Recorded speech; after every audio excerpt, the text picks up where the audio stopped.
வணக்கம்.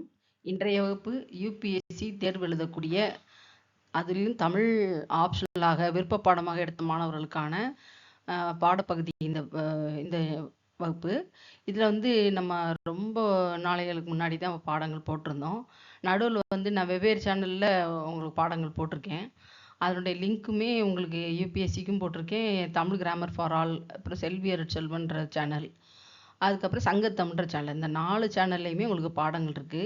உங்களுக்கு நீங்கள் தேர்வு செய்து படிக்கட்டுன்ற மாதிரி தான் நான் போட்டிருக்கேன். இருந்தாலும் இப்போ வந்து யூபிஎஸ்சி தேர்வு எழுதக்கூடிய மாணவர்களுக்கு தனி வகுப்பாக இந்த பகுதி இடம்பெறுது.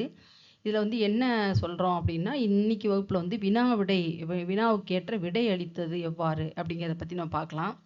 அது வந்து இந்த வகுப்பில் என்னெல்லாம் சொல்கிறோம்னா, 2025 தமிழ் கொடுக்கப்பட்டிருக்க தாள் 2ல் இலக்கிய பகுதிக்கான ஒரே ஒரு வினாவும் அதுக்கான விடை எழுதுகின்ற முறையை நம்ம இதில் சொல்ல போகிறோம். அது போக இந்த விடை எழுதும்போது நீங்கள் என்னென்ன கவனிக்கணுங்கிறத பற்றியும் ஒரு விஷயங்கள் இதில் இடம்பெறுது. அதில் உள்ள உட்தலைப்புகள் வந்து அன்அகாடமி பாடங்கள், அதுக்கப்புறம் அதில் உள்ள இடம்பெறுகின்ற பாடங்கள் என்னென்ன, விடை தயாரிக்கின்ற முறை எவ்வாறு இருக்கும், ஆப்ஷன் சப்ஜெக்டை எவ்வாறு நீங்கள் செலக்ட் பண்ணணும், தேர்வு செய்யணுங்கிற பற்றிய செய்தி. அதுக்கப்புறம் இந்த வகுப்பில் சிறப்பாக வந்து இடம்பெறுகிற செய்தி வந்து மேலே கொடுத்த 4மே இந்த குறிப்புகள் மட்டும்தான் இடம்பெறும். அதுக்கப்புறம் நம்ம இந்த வகுப்பில் மட்டும் ஒரு வினாவுக்கும் ஒரு விடை எழுதுகின்ற முறை என்னன்றதை பார்க்க போகிறோம். அதில் உங்களுக்கு கேட்கப்பட்ட கேள்வி வந்து உலைக்கல்னா பாறை ஏரி என்ற இலக்கிய செய்தியும், அதில் வந்து கேள்வி என்ன இருக்குன்னா, எறும்பி அழகிர் குறும்பல் சுனை என்று கொடுக்கப்பட்ட தொடரும் பாடல் அடியும் நம்ம வந்து என்னன்னு விளக்கம்னு பார்க்க போகிறோம். அந்த பாடலுக்குள்ளே இருக்கக்கூடிய எறும்பி அலை, குறும்பல் சுனை, உலைக்கல் என்ன, கொடுவில் ஈனர், பகழி மாய்க்கும், கவலைத்து, அழுங்கல், நொதுமல் கலரும், இவை போன்ற குறிப்பான சின்ன சின்ன இலக்கிய குறிப்புகளுக்கான விளக்கத்தை நம்ம பல பார்க்கலாம். இப்போ வந்து விடை எழுதுகின்ற முறை தான் உங்களுக்கு வந்து மிக முக்கியமான ஒரு ஒரு தேடுதலாக இருக்கும். பொதுவாக வந்து கேள்விகள் வந்து இலக்கியம்னு சொன்னால் எந்த மாதிரி நீங்கள் விடை எழுதணும் அப்படின்னு சொன்னால், இலக்கிய மேற்கோள்கள் காட்டணும். இப்போ வந்து முழுக்க முழுக்க தமிழ் ஆப்ஷனில் வந்து ஃபர்ஸ்ட் பேப்பர் செகண்ட் பேப்பர் ரெண்டுக்குமே நீங்கள் வந்து எவ்வளவுக்கு எவ்வளோ பாடல் அடிகளை அதிகமாக கொடுக்குறீங்களோ அவ்வளோக்கு எவ்வளோ மதிப்பெண் கூடும். இப்போ வந்து ஒரு வினாக்கு 15 மதிப்பெண்ணா அதில் வந்து முழுக்க முழுக்க ஒரு 1.5 பக்கத்துக்கு எழுதுறீங்கன்னா அதில் 3/4 பகுதி வந்து பாடலாக தான் இருக்கணும். பாடல்னா முழுமையான பாடல் எழுதாட்டியும் பரவாயில்ல, 2 பாடல் அடிகளையாவது எழுதணும். நம்ம வரின்னு சொல்கிறோம்ல, உரைநடையில் சொல்கிறா இருந்தால் வரின்னு சொல்லுவோம், பாடலில் சொல்லும்போது அடிகள்னு சொல்லணும். ஒரு லைனை வந்து நம்ம அடின்னு சொல்லுவோம். அப்போ 2 அடிகளாவது நீங்கள் பாடல் அடிகளை நீங்கள் இதில் எழுதிட்டு தான் நீங்கள் உரைநடை ஃபார்மேட்டில் எழுதணும். இப்போ வந்து பொதுவாக இலக்கியம் நீங்கள் வந்து எடுக்கும்போது, தமிழ் ஆப்ஷன் எடுக்கும்போது எனக்கு தமிழ் ரொம்ப பிடிக்கும் அப்படி இப்படிலாம் சொல்லி எடுக்கக்கூடாது. நீங்கள் வந்து தமிழில் எழுதக்கூடிய முழு முயற்சியும் ரொம்ப விரைவாக எழுதக்கூடிய பயிற்சியும் இருக்கணும். அதுக்கு நீங்கள் எடுத்துக்கின்ற பயிற்சி உங்களுக்கு போதுமானதாக இருக்கும். ஆனால் நீங்கள் எவ்வாறு வந்து செலக்ட் பண்ணணும் ஆப்ஷனில் அப்படிங்கிறத அது பற்றிய செய்தியும், அதுக்கப்புறம் 17 கோர்சஸ் வந்து அன்அகாடமி என்ற ஒரு பிளாட்ஃபார்ம் இருக்குல்ல, அதில் போய் நீ படிச்சீங்கன்னா முழுக்க முழுக்க அது கம்பராமாயணம், சிலப்பதிகாரம், திருவாசகம், குறுந்தொகை, இவை போன்ற எல்லா பகுதிகளும் பெரும்பாலும் இது செகண்ட் பேப்பருக்கான 80% போர்ஷன்ஸ் வந்து அதில் நான் போட்டிருக்கேன். எல்லாமே நான் போடும்போது ஃப்ரீயாக தான் போட்டிருந்தேன். இப்போ வந்து அது பணம் கட்டி எடுத்துக்கலான்ற மாதிரி ஒரு ஸ்டூடெண்ட் சொன்னாங்க. நீங்கள் வந்து அந்த மாதிரி பணம் கட்டும்போது 4-5 சப்ஜெக்ட் சேர்த்து கட்டிட்டு நீங்கள் தமிழ் ஆப்ஷன் சேர்த்தே நீங்கள் படிக்கலாம். ஏன்னா அதில் வந்து என்னெல்லாம் கொடுத்துருக்கேன்னா, ஒரு கிட்டத்தட்ட ஒரு 7 வருடம் 10 வருடமான கொஸ்டின் பேப்பர்ஸ் அதில் இருக்குது. நீங்கள் நேரடியாகவே போய் ஒரே இடத்துல போய் தேடி படிச்சுக்கலாம். அந்த மாதிரி வினா பகுதிகள் எவ்வளோ எந்தெந்த மாடலில் வினாக்கள் இருக்குது, அதுக்கப்புறம் ஒரு வினாவுக்கு எவ்வாறு நீங்கள் விடை தயாரிக்கணுங்கிற ஒரு ஆன்சர் ஷீட்டும் ஒரு மாடலும் அதில் போட்டிருக்கேன். அதுக்கப்புறம் ஆப்ஷனில் வந்து ஏன் செலக்ட் பண்ணணும், அது செலக்ட் பண்ணால் என்னென்ன பிரச்சனைகள் வரும், அதுக்கான தீர்வுகள் என்ன அப்படின்ற பகுதியால் எவ்வாறு நீங்கள் செலக்ட் பண்ணணும் அப்படிங்கிற செய்தி அதில் இருக்குது. அதுக்கப்புறம் ஒரு பாடலுக்கு ஒரு வினாக்கேற்ற விடை அளிக்கின்ற முறை எவ்வாறுங்கிற செய்தியும் அதில் வந்து ரிட்டன் ஃபார்மேட்டில் அப்படியே உங்களுக்கு கொடுக்கப்பட்டிருக்கு. அது போக உங்களுக்கு 17 கோர்சஸில் இப்போ கம்பராமாயணம்னா 350 பாடல்லையும் வந்து பிரித்து போட்டு உங்களுக்கு ஒவ்வொரு வரியும் நீங்கள் விளக்கம் சொல்லியிருப்பேன். நீங்கள் போய் ஆசிரியரே இல்லாமல் தனியாக தயாரிக்கக்கூடிய மாணவர்களுக்காகவே முழுக்க முழுக்க செலவு பண்ணி போடப்பட்ட பகுதிகள் அது. எல்லாமே நான் தமிழில் டைப் பண்ணி போடப்பட்ட ஒரு 17 கோர்சஸ் இருக்குது. ஒரு கோர்ஸ்லேயே உங்களுக்கு கிட்டத்தட்ட 15-20 லெசன்ஸ் இருக்கும். அப்போ வந்து எவ்வாறு எழுதணுங்கிற முழு பகுதியையும் தமிழ் படிக்கக்கூடிய மாணவர்களுக்காக முழுமையாக பயன்படக்கூடியதாக அந்த தளம் இருக்குது. அதிலிருந்து விடுபட்டு போன பல்வேறு செய்திகளை யூடியூப் சேனலாக இப்போ 4 சேனல் இப்போதைக்கு போயிட்டுருக்கு. இதில் ஒவ்வொரு சேனல்லையும் என்ன இருக்குன்னா, ஒரு சேனல் வந்து யூபிஎஸ்சி மாணவர்களுக்கு மட்டுமே உள்ளது. 2வது வந்து சங்கத்தமிழ்ங்கிற சேனல் வந்து தொல்காப்பியம் முழுமையாக போட்டுகிட்டே வரோம். அதில் இப்போ நம்ம வந்து அகத்திணையல் புறத்திணையல் முடிச்சு களவியல் பகுதி நடந்துட்டுருக்கு. ஆக உங்களுக்கு வந்து போர்ஷனில் அகத்திணை புறத்திணையல் பாடமாக இருக்கிறதுனால நீங்கள் அந்த சேனல்லையும் போய் நீங்கள் முழுமையான பாடல்கள் பூராமே இருக்குது, எல்லா நூற்பாக்களும் விடைகளும் இருக்குது, அதில் நீங்கள் அதையும் போய் பார்க்கலாம். அதுக்கப்புறமா நீங்கள் வந்து இது போக அன் அகாடமியில் நீங்கள் இப்போ எடுக்க வேண்டிய விஷயங்கள், எவ்வாறு எழுதணுங்கிற எல்லா விஷயங்களும் பாடங்களும் அதில் இருக்குது. குறுந்தொகையில் முழுமையான 25 பாடல்களும் அதில் கொடுக்கப்பட்டிருக்கு. திருவாசகத்தில் வந்து உங்களுக்கு முக்கியமாக நீ என்ன செய்யணும்னா, இலக்கியம் விடை எழுதும்போது ஏன் நீ பாடல் வரிகளை எழுதணும் அப்படின்னு சொல்கிறேன்னா, இப்போ வந்து இடஞ்சுட்டி பொருள் விளக்குகின்ற மாதிரி பாடல் அடிகளை கொடுத்துருப்பாங்க. அதை எப்படி எழுதணும்னா, நீ அந்த பாடல் எந்த பகுதின்றதா உங்களுக்கு தெரியணும். இப்போ வந்து ஒரு எறும்பி அலைன்னு சொன்னால் அது குறுந்தொகையா, புறநானூறா, கம்பராமாயணமா, எந்த இடம்ன்றது உங்களுக்கு தெரியாது. அப்படி முழுமையாக ஒரு முறையாவது பாடல்களை படிச்சிருக்கணும். அதை வாசித்து அந்த சூழலை புரிஞ்சிருந்தீங்கன்னா பொருளை வச்சுட்டு எழுதலாம். அப்படி இல்லாத பட்சத்தில் குறுந்தொகையை பொறுத்தவரை 25 பாடல் நீங்கள் மனப்பாடம் பண்ணிடணும். 4 வரி தான் இருக்கும். ஏன்னா பெரும்பாலும் அதில் பாடல் வரிகள் எல்லாமே பாடல் வரிகள் கொடுக்கத்தான் போகிறாங்க. அது போக நீங்கள் சில பாடல்களுக்கான பொருளை சேர்த்தே நீங்கள் படிச்சுக்கணும். எனக்கு தமிழ் தெரியும், எழுத தெரியும்னா கூட உரைநடை ஃபார்மேட்டில் தெளிவாக எழுதணும். அப்போ கொடுக்கப்பட்டிருக்க பாடல் கீழே என்ன பொருள் இருக்கோ அதை அப்படியே நீங்கள் மனப்பாடம் பண்ணி நீங்கள் எழுதி பயிற்சி எடுத்துக்கணும். இதுதான் வந்து விடை தயாரிக்கும் போது என்னெல்லாம் நீங்கள் செய்யணுங்கிறத அதையும் போல பக்கத்துக்கு ஏற்ப எவ்வளோ பக்கம் எவ்வளோ மதிப்பெண்ணுக்கு ஏற்ப நீங்கள் எழுதி பயிற்சி பெற்றால் மட்டும்தான் தேர்வில் விரைவாக எழுத முடியும். இது பூரா விடை எழுதுகின்ற முறையை நான் இந்த பகுதியில் சொல்லியிருக்கேன். இன்னும் வந்து டீட்டெயில்டாக விவரமாக வேணும்னா நீங்கள் அந்த கோர்சஸில் நீங்கள் போய் கற்றுக்கலாம். இன்னைக்கு நம்ம பாடம் வந்து ஒரு வினா விடைக்கான தயாரிப்பு முறையை பார்க்க போகிறோம். இப்போ உங்களுக்கு என்ன கொடுத்துருக்காங்க, பின்வரும் அனைத்து வினாக்களுக்கும் விடை தருக அப்படின்னு சொல்லும்போது அதில் வந்து உலைக்கல் அன்ன பாறை ஏறி கொடுவில் எயினர் பகழி மாய்க்கும் அப்படி மட்டும்தான் இருக்கும். அப்போ அது எந்த இலக்கியன்றதை நீங்கள் கண்டுபிடிக்கணும். கேள்வி வினாக்கு வந்து எத்தனை மதிப்பெண்ணா 15 மதிப்பெண் கொடுக்கப்பட்டிருக்கு. இப்போ வந்து இது 25வது வருடம் சொல்லிட்டேன் நான். அந்த வருடத்துலேருந்து எடுக்கப்பட்ட கொஸ்டின் பேப்பர் இது. அதுலேருந்து உள்ள கேள்வி இது.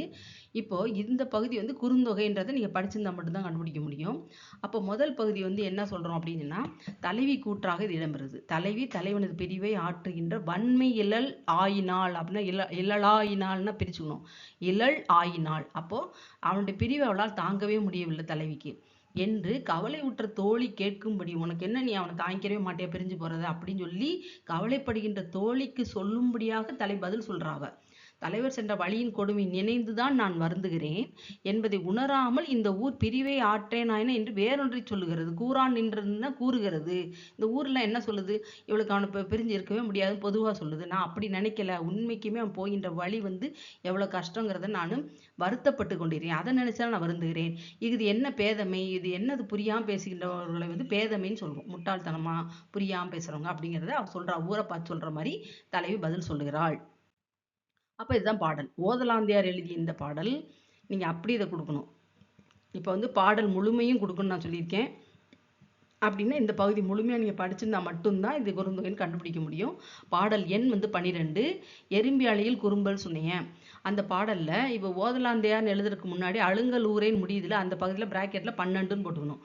குறு அப்படின்னு போட்டு 2 புள்ளி வச்சுட்டு 12ன்னு போட்டால் போதும். உங்களுக்கு தெரியறதுக்காக நான் குறுந்தொகை பாடல்னு போட்டிருக்கேன்.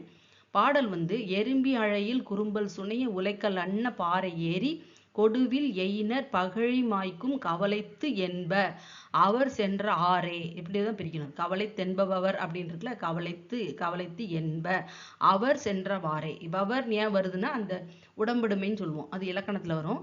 அது மற்ற அவலம் கொள்ளாது, வவலம் இல்லை அவலம், அது மற்ற அவலம் இம்மு போட்டுக்கணும். பிரித்து படிக்கிறதுக்காக சொல்றேன். ஆனா எழுதும்போது இதே அமைப்புல தான் நீங்க பாடல் எழுதணும். அது மற்ற அவலம் கொள்ளாது நொது மற்ற களரும் இவ் அழுங்கல் ஊரே. ஆக இந்த மாதிரி வழுங்கல் உரைன்னா நம்ம படிக்கும்போது அழுங்கல்னு படிக்கணும், எழுதும்போது வழுங்கல் எழுதணும். அதுதான் நான் சொல்ல வர்றது. அந்த என்ன எழுத்துக்கள் இருக்கோ, எந்த அடி எந்த இடத்துல இருக்கோ அதே போல தான் எழுதணும். இப்போ உலைக்கல்னா பாறை ஏரின்னு போட்டு கொடுவியை கொண்டு அங்கே மேலே போடக்கூடாது, 2 அடியில் மேலே போடக்கூடாது.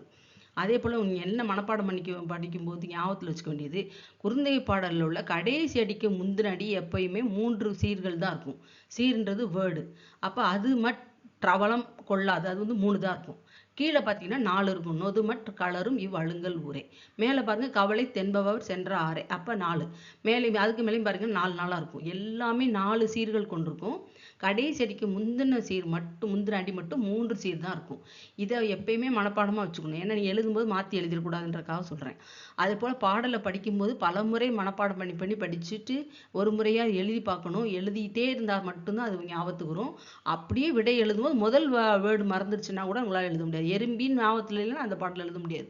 ஓதலாந்தையார் எறும்பி அழுங்கல் ஊரேன்னு போய் முடியணும். அந்த அளவுக்கு பலமுறை படிச்சு எழுதி பார்த்துக்கணும்.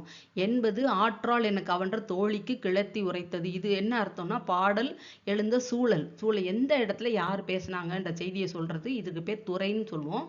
இது எல்லா விளக்க பகுதிகளும் உங்களுக்கு அந்த அண்ணா அகாடமியில இருக்கு. முதல்ல குறுந்தொகை பாடத்துல இருக்கு. அங்கேயே நீங்கள் போய் படிக்கலாம். பிடிஎஃபாக நீங்கள் எடுத்து வச்சும் படிக்கலாம். 4-5 பேர் சேர்ந்து கூட பணம் கட்டி அந்த பாடங்களை நீங்கள் எடுத்துக்கோங்க. ஆற்றால் என கவன்ற தோழிக்கு தாங்க மாட்டேங்கிறார் என்று சொல்லுகின்ற அந்த தோழிக்கு பதில் சொல்லுகின்ற கிழத்தி என்றால் தலைவி. அவள் சொல்லுகின்ற பாடல். இப்ப பொருளை நம்ம பார்க்கலாம். அவர் சென்ற ஆறு என்றால் ஆறுனா வழி, அவர்னா தலைவர். தலைவர் போன வழியானது எப்படி இருந்துச்சு? எறும்பி அழையின், எறும்பின் வலைகளை போல இருந்துச்சு. எறும்புனா எறும்பு கூடு கட்டி இருக்குல்ல, அந்த இடங்கள் தான் வலைகள்னு சொல்றது.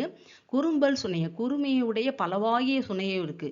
சின்ன சின்ன தண்ணி அங்கங்க கொஞ்சோண்டு தான் கிடக்கும். அது சின்னதாக இருக்கு. குறுமைனா குட்டியா இருக்கு. பலவாகிய சுனையை இருக்கு, சின்னதாக இருக்கிறது. உலைக்கல் அண்ணன், உலைக்கல் அது பின்னாடி எல்லாத்துக்கும் வார்த்தைகளுக்கு விளக்கம் கொடுத்துருக்கேன். உலைக்கல் அண்ணன்னா கொல்லனது உலைக்களத்தில் உள்ள, அண்ணன்னா போன்ற. இரும்பு அடிச்சு வேலை செய்யக்கூடிய பட்டறைன்னு சொல்லுவோம்ல, அது கொல்லனுடைய உலைக்களம். அந்த இடத்துக்கு பேர் உலைக்களம்.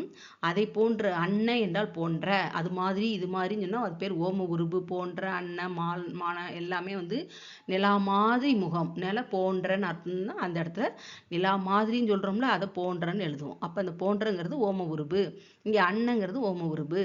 இது மாதிரி இருக்கு. பட்டடை கல்லை போன்ற வெம்மையை உடையது. அந்த உலைக்களத்துல இருக்கிற வெப்பம் மாதிரி இருக்கிறது.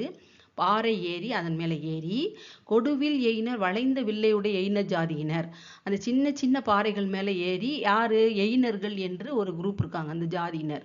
அவங்க என்ன செஞ்சிருப்பாங்க? கையில வில்ல வச்சிருப்பாங்க, வளைந்த வில்லை வைத்துக் கொண்டிருப்பவர்கள். பகழி மாய்க்கும், அவர்கள் தங்களுடைய அம்புகளை தீட்டுவதற்கு இடமாக இருக்கக்கூடியது. கவலைத்து என்றால் அந்த வழி எப்படி இருக்கிறது? அச்சம் தரக்கூடிய வழிகளை உடையது என்ப என்று கண்டோர் போறவங்கலாம் சொல்லுவாங்க. அழுங்கல் ஊரே, இந்த ஆரவாரத்தையுடைய ஊரானது அது அவலம் கொள்ளாது. அந்த வழியினுடைய கொடுமையை பற்றி துயரத்தை கொள்ளாமல் நினைத்து பார்க்காமல் நொதுமல் கலரும் அயல் தன்மையுடைய சொற்களை கூறி இடித்துரைக்கும்.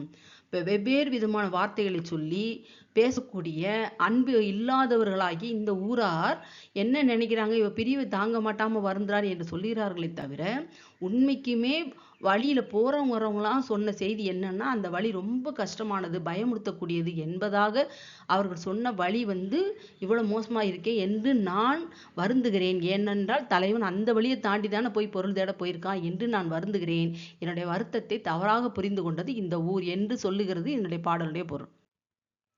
இங்க சின்ன சின்ன வார்த்தைகளுக்கான உட்பொருளை நம்ம சேர்த்தே பார்க்கலாம். எல்லாத்துக்கும் உள்ள பதவுரையில, பதவுன்னா சொல்லுக்கு உரை சொல்லிட்டோம் முதல்ல. இப்போ எறும்பி அலை குறும்பல் சுனை உலைக்கல் அன்ன கொடுவில் எயினர் பகழி மாய்க்கும் கவலைத்து அழுங்கல் நொதுமல் கலரும். இதுதான் இலக்கிய சொற்கள்னு சொல்லுவோம், கலை சொற்கள்னு சொல்லுவோம். ஒவ்வொரு பாடத்துக்கும் சில வார்த்தைகள் இருக்கும். அது அந்த இலக்கியத்துக்கே உரியது. ஆக இங்க கொல்லன் உலை அப்படின்னு சொல்றது என்னன்னா, இதற்கான விளக்கம் உங்களுக்கு சொல்றேன். உலோக தொழிலாளர்கள் என்ன செய்வாங்கன்னா, கொல்லன் அல்லது கம்மின் என்ற பெயர்களால் அவர்கள் அழைக்கப்பட்டார்கள். இரும்பு வேலை செய்யறவங்களுக்கு பேரு கொல்லன், இல்லைன்னா கம்மியன். கம்மியன்ற வார்த்தை நெடுநல் வாடை என்ற இலக்கியத்துல இருக்கு. கொல்லன்ற வார்த்தை பெருமானாற்று படை என்ற இலக்கிய செய்தியில இருக்கு. இரும்பை உருக்குனோம்னா எஃகு கிடைக்கும், இரும்பு பகுதியோடு மற்றொரு பொருள் கிடைக்கும். அதனை கொண்டு பல கருவிகளை செய்பவர்களை கொல்லர்கள் என்று அழைத்தார்கள். இவர்களின் தொழிற்கூடத்துக்கு பேர் உலைன்னு சொல்லுவோம். இங்க உலைக்கல் அண்ணன் சொல்லியிருக்கோம்ல, அந்த உலைன்னா என்ன அர்த்தம்னா இரும்பு வேலை செய்யக்கூடியவர்களுடைய இடம். நொதுமல் என்றால் அயலார்கள், அன்பு இல்லாதவர்கள். அழுங்கல் என்றால் தடை செய்தல். ஆக இந்த வார்த்தைகளுக்கு பொருளை நம்ம சேர்த்தே பார்த்துக்கலாம். இப்போ என்ன விளக்கத்தை முடிக்கணும்னா, தலைவர் சென்ற வழி மிக கொடுமையாக இருக்கும். அதை தோழி நினைத்து கொள்ள புரியவே இல்லை அவளுக்கு. நொதுமல் கலறல் என்றது வழியின் கொடுமை அறிந்து வருந்துதலை உணராமல் பிரிவினால் ஆற்றாது இருந்தாள் என்று தோழி சொல்வதை ஊர் என்று ஊர் மேலே ஏற்றி அவள் சொல்லுகிறார். நொதுமல் கலரும் இவ்வழுங்கல் ஊரேன்னு சொல்றாள். இங்க ஊருன்னு சொன்னா தோழியை தான் சொல்றா. நீ தானே இந்த மாதிரி நினைச்சிட்டு இருக்கன்னு சொல்லி ஊருக்கு உள்ள இருக்கக்கூடிய ஒரு ஆளை தோழியை நோக்கி சொல்வதாக சொல்லுகிறாள். தோழியை ஊர் என்று சொல்வது மரபுன்னா வழக்கமாக அதே மாதிரி சொல்ல, நீ தானே சொல்ற அப்படின்னு இந்த ஊரே அப்படித்தான்ப்பா பேசுது அப்படின்னு சொல்லுகிறது போல இவள் சொல்லுகிறாள். ஆக இவளுடைய வருத்தத்தை தலைவி தன்னுடைய பிரிவின் வருத்தத்தை இவ்வாறாக வெளிப்படுத்துகின்ற பாடல் இது. ஆக நீங்க எடுத்து முடிக்கும்போது என்ன எறும்பி அலையர் அந்த பாடல் வரி என்ன கேள்வி கேட்டிருக்காங்களோ அந்த விடைக்கான பாடல் வரியை எழுதிட்டு இவ்வாறாக இப்பாடலுடைய பொருள் அமைகிறதுன்னு சொல்லி முடிக்கணும். இவ்வளவு தெளிவா எழுதினா மட்டும்தான் உங்களுக்கு 15 மதிப்பெண் கிடைக்கும். முழு மதிப்பெண்ல 15க்கு 14 வரைக்குமா நீங்க வாங்கணும்னா பாடல் முழுமையா இருக்கணும். இப்போ பிழை இல்லாமல் எழுதணும். உரையை அப்படி உரைனா பொருள் அப்படியே நீங்க எழுதணும். தொடர்ந்து நாம் பல்வேறு செய்திகளை இந்த வகுப்புல நாம் பார்க்கலாம்.